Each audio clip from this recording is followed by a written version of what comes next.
দাপটে জয় দিয়েই অ্যাশেজ শেষ করল অস্ট্রেলিয়া।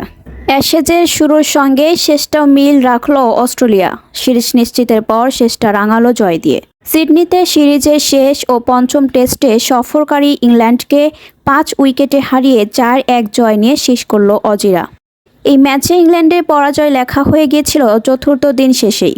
আজ পঞ্চম দিনে 8 উইকেটে 302 রান নিয়ে সকালে ব্যাট করতে নামে ইংল্যান্ড। সকালে 40 রান যোগ করে অল আউট হয় ইংলিশরা। 342 রান করে দলটি, ফলে অস্ট্রেলিয়ার সামনে লক্ষ্য দাঁড়ায় 160 রান। এর আগে ম্যাচের প্রথম ইনিংসে ইংল্যান্ড করেছিল 384 রান। জবাবে অস্ট্রেলিয়া 542 রান করে বড় লিড পেয়েছিল। দ্বিতীয় ইনিংসে ইংল্যান্ডের পক্ষে সর্বোচ্চ 154 রান করে জ্যাকব বেথেল। হ্যারি ব্রুক ও বেন ডাকেটের ব্যাট থেকে আসে সমান 42 রান করে। জেমি স্মিথ করেন 26 রান। এই লক্ষ্য তাড়া করতে নেমে শুরু থেকেই আক্রমণাত্মক ভঙ্গিতে খেলেন ট্রাভিস হেড ও জেক ওয়েদারাল্ড। 63 বলে 62 রানের উদ্বোধনী জুটি করেন তারা দুজন।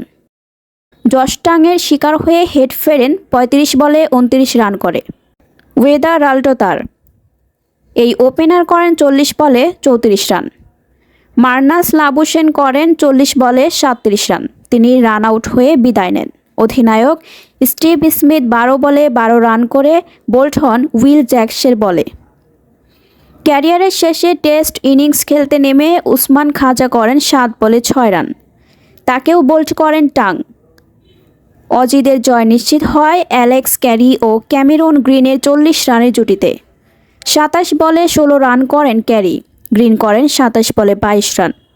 অস্ট্রেলিয়া পায় 5 উইকেটের জয়। ম্যাচ সেরা হয়েছেন প্রথম ইনিংসে দাপুটে সেঞ্চুরি হাঁকানো ট্রাভিস হেড।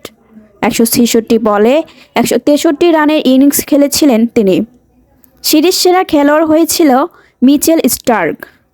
5 ম্যাচে তিনি শিকার করেছেন 46টি উইকেট এবং ব্যাট হাতেও করেছেন 202 রান।